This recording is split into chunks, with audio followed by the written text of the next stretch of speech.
সময় পবিত্র সৌদি আরবে গান ও নৃত্যের আয়োজন করা হচ্ছে। বর্তমানে বৈশ্বিক পরিস্থিতিতে মুসলিমদের অভিভাবক রাষ্ট্র হিসেবে সৌদি আরব থেকে আপনি কি ধরনের ভূমিকা প্রত্যাশা করেন? স্বামী তার মায়ের কথা স্ত্রীকে অন্যায়ভাবে মারে সবসময়। কোন এক সময় কি রাগে স্ত্রীও পাল্টা মায়ের দিতে পারে? মৃত্যুর পর দুনিয়ার মানুষের কথা কি মনে পড়ে? রাসূলুল্লাহ সাল্লাল্লাহু আলাইহি ওয়াসাল্লাম, আল্লাহর প্রিয় রাসূল, তার দাড়ি মোবারক কতটুকু লম্বা ছিল? প্রেগন্যান্সির সময় নামাজ বসে বা ইশারায় পড়া যাবে কিনা? খাস পর্দা করলে কি ভাসুর বা দেবরের সাথে কথা বলা যাবে? ফরজ গোসল পুকুরে করা যাবে কিনা? উত্তর অথবা পশ্চিম দিকে পা রেখে ঘুমানো কি ঠিক হবে নাকি গুনাহ হবে? কবিরা গুনাহ মাফের কোনো উপায় আছে কিনা? স্বামী স্ত্রীর মধ্যে ভালোবাসা বৃদ্ধির উপায় কি? আমরা সুপ্রিয় দর্শক, দূর দূরান্ত থেকে, দেশ দেশের বাইরে থেকে, যে যেখান থেকে দেখছেন আমাদের ভিডিও, সবাইকে জানাই আন্তরিক সালাম, অভিনন্দন।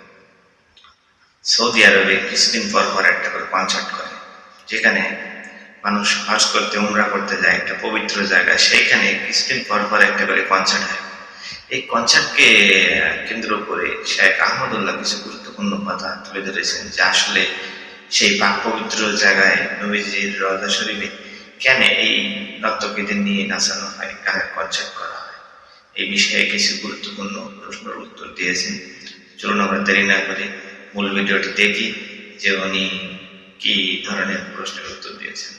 মূল পর্বে প্রবেশ করি এবং আপনাদের যে সমস্ত প্রশ্ন আমাদের কাছে ইতিমধ্যে চলে এসেছে সেগুলোর উত্তর আমরা দেওয়ার চেষ্টা করি। জাকিয়া সুলতানা সৌরভ, আপনার প্রশ্নের উত্তর আমরা দিচ্ছি। আপনি লিখেছেন, খাস পর্দা করলে কি ভাসুর বা দেবরের সাথে কথা বলা যাবে? প্রয়োজনীয় কথা, যেটা না বললে নয়, খুব জরুরি কথা যদি থাকে তাহলে সেক্ষেত্রে পর্দার আড়াল থেকে আপনি বলতে পারেন, ভাষা ভিতরে বিশেষ কোনো কোমলতা, আপনার কথা ভিতরে বিশেষ কোনো কোমলতা সৃষ্টি করা ছাড়া। কিন্তু যদি একান্ত প্রয়োজনীয় কথা না হয় তাহলে সেক্ষেত্রে অপ্রয়োজনীয় কথা অবশ্যই অ্যাভয়েড করতে হবে এবং সেটাও পর্দার অংশ। আপনি সিফাতুল আহমেদ ওয়ালিউল্লাহ, আপনি লিখেছেন, কবিরা গুনাহ মাফের কোনো উপায় আছে কিনা? হ্যাঁ, কবিরা গুনাহ মাফের উপায় তো অবশ্যই আছে। কবিরা গুনাহ মাফের জন্য আপনি আল্লাহ তাআলার কাছে ক্ষমা চাইবেন, এটাই হলো এর উপায়, এবং ইস্তিগফার করবেন এবং তওবা করবেন। আপনি যে অন্যায় করেছেন তার জন্য লজ্জিত অনুতপ্ত হয়ে ভবিষ্যতে যেন আর না হয় সেজন্য সংকল্প করবেন। এটাই হলো কবিরা গুনাহ মাফের উপায়, এবং সে গুনাহ থেকে সরে আসবেন, আর কখনো না করার সংকল্প করবেন। যেটুকু হয়েছে তার জন্য লজ্জিত অনুতপ্ত থাকবেন, আল্লাহর কাছে ক্ষমা চাইতে থাকবেন। ইনশাআল্লাহ বিদিনিল্লাহ আল্লাহ তাআলা অবশ্যই সকল গুনাহ মাফ করবেন। এভাবে দিনের পথে আসেন। আইডিকে আপনি লিখেছেন, স্বামী স্ত্রীর মধ্যে ভালোবাসা বৃদ্ধির উপায় কি? স্বামী স্ত্রীর মধ্যে ভালোবাসা বৃদ্ধি করার জন্য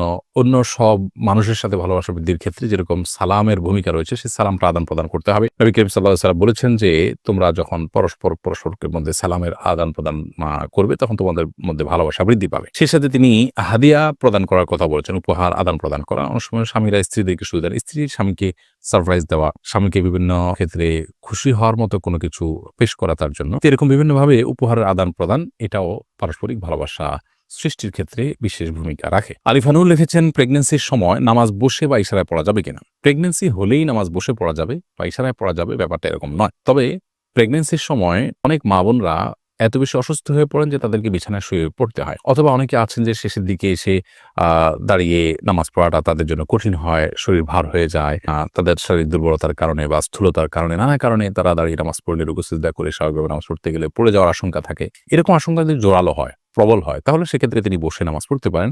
বসে নামাজ পড়ার ক্ষমতা না থাকলে তিনি শুয়ে অবশ্যই নামাজ পড়তে পারেন। কিন্তু এটা হলো যদি সেরকম পরিস্থিতি তৈরি হয়, কারোর প্রেগন্যান্সি হলেই সামান্য ঠুনকো অজুহাতেই তিনি বসে নামাজ পড়া শুরু করবেন, ব্যাপারটা সেরকম নয়। এরপরে বিনা সুলতান আপনি রেখেছেন, উত্তর অথবা পশ্চিম দিকে পা রেখে ঘুমানো কি ঠিক হবে নাকি গুনাহ হবে? দেখুন, উত্তর অথবা পশ্চিম কোন দিকে পা রেখে ঘুমানোর ব্যাপারে কোরআন হাদিসে পরিষ্কার কোনো নিষেধাজ্ঞা নেই। উত্তর দিকে তো নাই, পশ্চিম দিকে বা কেবলার দিকে পা রেখে ঘুমানোর ব্যাপারেও কোনো পরিষ্কার নিষেধাজ্ঞা কোরআন হাদিসে কোথাও পাওয়া যায় না। তবে অনেক উলামায়ে কেরাম এটিকে নিষেধ করেন।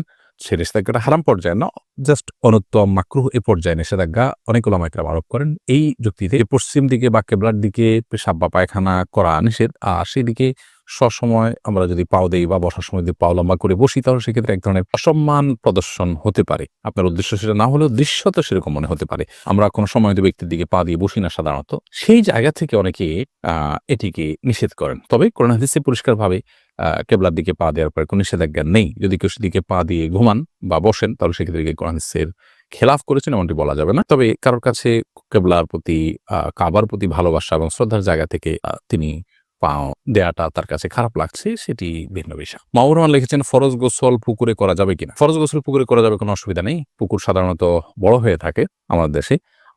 একেবারে ছোট গড় যদি হয় যে 10 হাত করে চারদিকে 40 হাতেরও কম হয়, তাহলে সেক্ষেত্রে সেটা ভিন্ন। কিন্তু এর বাইরে বড় যদি হয় তাহলে সেক্ষেত্রে বড় বলতে মানে চারপাশে 40 হাতের বেশি এরকম পুকুর বাংলাদেশে প্রায় অলমোস্ট সব পুকুরগুলোই। তো এই সমস্ত পুকুরে গোসল করাতে কোনো অসুবিধা নেই। ফরজ গোসল সেখানে যদি আপনার নাপাক লেগেও যায় তাতে সব পানি নাপাক হয়ে যাবে না। কারণ পানি যখন অনেক বেশি থাকে সেখানে সামান্য নাপাক লাগলে সব পানি নাপাক হয়ে যায় না। হ্যাঁ, নাপাক যদি কোথাও দৃশ্যমান থাকে তাহলে ওই দৃশ্যমান যেখানে তার আশপাশের পানিগুলো শুধুমাত্র নাপাক থাকবে এবং সে যে আস্তে, আস্তে পরিবর্তিত হয়ে যায় আর দৃশ্যমান না থাকে তাহলে তার কোনো কথাই নেই। অতএব ফরজ গোসল পুকুরে করতে কোনো সমস্যা নেই। সালাহ আহমেদ আব্দুল লিখেছেন, রাসূলুল্লাহ সাল্লাল্লাহু আলাইহি ওয়াসাল্লাম আল্লাহর প্রিয় রাসূল।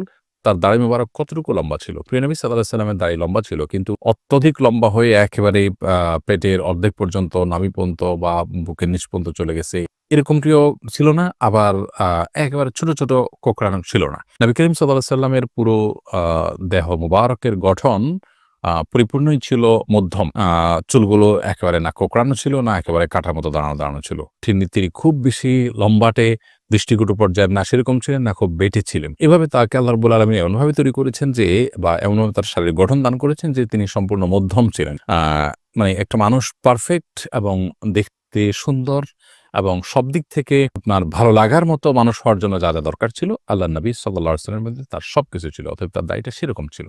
তবে এমনিতে তিনি দাড়ি লম্বা করতে বলেছেন, নির্দেশ দিয়েছেন আফুল্লোহা আরখুল্লোহা, তোমরা দাড়িকে ছেড়ে দাও, দাড়িকে লম্বা করো। বিধায় আমরা দাড়িকে লম্বা করবো এবং দাড়িকে রেখে দেবো ইনশাআল্লাহ তাআলা। পিঙ্কি আক্তার আপনি লিখেছেন, মৃত্যুর পর দুনিয়ার মানুষের কথা কি মনে পড়ে? দেখুন, মৃত্যু পরবর্তী জগৎটিকে বলা হয় আলামুল গায়ব বা অদৃশ্যের জগৎ। সেই জগতে আমাদের অবস্থা কেমন হয়, কিরকম হবে সে বিষয়ে কোরআন এবং হাদিসের বর্ণনার বাইরে আমরা ধারণা করে কিছুই বলতে পারি না। কোরআন হাদিসে কোথাও মানুষের মৃত্যুর পর নিজের দুনিয়ার কথা মনে পড়া বলতে বিভিন্ন আপনার স্মৃতি মনে পড়া এরকম কোনো কথা, এরকম কোনো বিষয় হয় মৃত ব্যক্তির, সেরকম কথা কোরআন হাদিস থেকে জানা যায় না। বরং কোরআন হাদিসের যে বিবরণ এ সম্পর্কে পাওয়া যায় সেগুলো দেখলে বোঝা যায় যে একজন মৃত মানুষ তার যে অবস্থা শুরু হয়। হাদিসে আসছে মান মাতা ফাকাদ কামাত কিয়ামাতুহু, যে ব্যক্তি মারা গেলেন তার কিয়ামত শুরু হয়ে যায়। তো এরকম একটা পরিস্থিতিতে মানুষ পেছনের বিভিন্ন স্মৃতিচারণ করবে, বিভিন্ন স্মৃতি মনে পড়বে, সেটাকে তিনি স্মরণ করবেন। এরকম স্বাভাবিক কোনো অবস্থায় মানুষ থাকে না আসলে। যার কারণে মানুষ উদ্ভূত পরিস্থিতি নিয়েই খুব কষ্টে থাকেন। হ্যাঁ, যারা জান্নাতি তাদের কথা ভিন্ন যে তারা জান্নাতের নেয়ামত ভোগ করতে থাকেন। যেহেতু মৃত্যুর পর কিয়ামত কায়েম হওয়া পর্যন্ত শুধুমাত্র জান্নাতের নেয়ামত ভোগ করাই তাদের একমাত্র কাজ থাকে এবং সেটি পরিপূর্ণ জীবিত স্বাভাবিক মানুষের মতো যে থাকে তা নয়, শুধুমাত্র জান্নাতের নেয়ামত ভোগ করার মতো একটা বিশেষ হায়াত তাদেরকে দেওয়া হয়। জাস্ট এইটুকু। অতএব এর বাইরে তাদের দুনিয়ার কথা মনে পড়ে, স্মরণ করেন বা পেছনের কথাগুলোকে স্মরণ করে তারা তাদের ভালো লাগা মন্দ লাগা কাজ করে, এরকম কোনো কথা কোরআন হাদিস দ্বারা আমরা জানি না। বিধায় আলামুল গায়বের দৃশ্যগুলোকে বা সেখানকার চিত্রগুলোকে আমরা ধারণা করে বলতে পারি না। এটি আল্লাহর উপরে ন্যস্ত করবো, আল্লাহ তাআলা ভালো জানেন। আব্দুর রব লিখেছেন, একদিকে পবিত্র সৌদি আরবে গান ও নৃত্যের আয়োজন করা হচ্ছে। বর্তমানে বৈশ্বিক পরিস্থিতিতে মুসলিমদের অভিভাবক রাষ্ট্র হিসেবে সৌদি আরব থেকে আপনি কি ধরনের ভূমিকা প্রত্যাশা করেন? আপনি যে প্রত্যাশা করেন, অন্যরা যা প্রত্যাশা করেন, আমি সে প্রত্যাশাই করি। কিন্তু দুঃখজনক বাস্তবতা আপনার এবং আমার উভয়ের সামনে পরিষ্কার। আল্লাহ রাব্বুল আলামিন মুসলিম বিশ্বের নেতাদেরকে তাদের দায়িত্বশীল ভূমিকা পালন করার তৌফিক দান করুন। আমাদেরকেও আমাদের দায়িত্বশীল ভূমিকা পালন করার তৌফিক দান করুন। আমরা যদি ঈমানদার হতাম তাহলে আমাদের রাষ্ট্রপ্রধানরা, রাষ্ট্রনায়করা, আমাদের সরকার প্রধানরা তাহলে তারা আরো জোরালো ভূমিকা রাখতেন এই ইস্যুতে। আমাদেরও ঈমানের দুর্বলতার কারণে এই অবস্থা তাদের মধ্যেও বিরাজ করছে, কারণ তারা আমাদেরই একজন। এর বাইরেও মুসলমানদের, বিশেষ করে গোটা বিশ্বের মুসলিম প্রধান দেশগুলোর কথা বলতে পারি, যে দেশের নাগরিকদের যে চিন্তা চেতনা, তাদের যে আবেগ অনুভূতি, সেটাকে বেশিরভাগ সরকারই ধারণ করেন না। নানান স্বার্থের বিবেচনা করে, নানান দিক চিন্তা করে তারা সেগুলো করেন না। আল্লাহ রাব্বুল আলামিন তাদেরকে হেদায়েত দান করুন। বিশেষ করে সৌদি আরব কেবলাতাইন হারামাইনের দেশ, কেবলার দেশ। অতএব সে দেশের প্রতি আমাদের প্রত্যাশা নিশ্চয়ই অনেক বেশি। আল্লাহ রাব্বুল আলামিন তাদেরকে সেই প্রত্যাশা পূরণ করার তৌফিক দান করুন, সকল হারাম থেকে ফিরে আসার তৌফিক দান করুন। কামরুন নাহার কিয়া লিখেছেন, স্বামী তার মায়ের কথা স্ত্রীকে অন্যায়ভাবে মারে সবসময়। কোন এক সময় কি রাগে স্ত্রীও পাল্টা মাইর দিতে পারে? বোন, রাগে আপনি কোনো অন্যায় মানে অন্য কোনো কাজ করে ফেলেছেন, তিনি আপনার প্রতি অন্যায় করছেন, আপনিও রাগের মাথায় অন্যায় করেছেন, তো আপনি তো তার মতোই হয়ে গেলেন, তাই না? তো অবশ্যই এটি করাটা কাম্য নয় বা এটা করা যাবে না। হ্যাঁ, রাগের মাথায় যদি হয়ে যায় তাহলে সেক্ষেত্রে সেটার জন্য প্রায়শ্চিত্ত করা উচিত, লজ্জিত অনুতপ্ত হওয়া উচিত, তওবা করা উচিত, ভবিষ্যতে যেন না হয়। এখন কথা হলো, তিনি মারতে থাকেন, আমি কি করব? আমি আত্মরক্ষা করার চেষ্টা করব।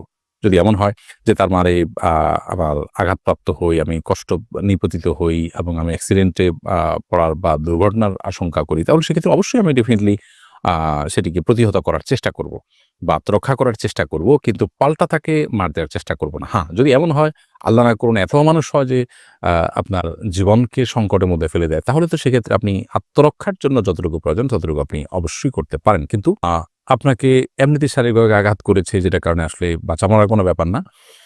আপনি জেদের বশবর্তী হয়ে রাগে, কষ্টে, ক্ষোভে আপনিও পাল্টা আঘাত করেছেন। তো অন্যায়ের বিপরীতে আপনিও একটি অন্যায় করলেন। তিনি যে অন্যায় করেছেন তার চাইতে ছোট অন্যায়ও করেননি, বরং আপনিও এক ধরনের বড় অন্যায় করেছেন। তো এটা উচিত না। আর যে ভদ্রলোক আ আ তার মায়ের কথায় স্ত্রীর গায়ে হাত তোলেন, তিনি অবশ্যই ছোট লোকই করছেন এবং তিনি গুনাহগার হচ্ছেন। প্রিয় নবী সাল্লাল্লাহু আলাইহি ওয়াসাল্লাম কোনদিন কোন নারীদের গায়ে হাত তোলেননি।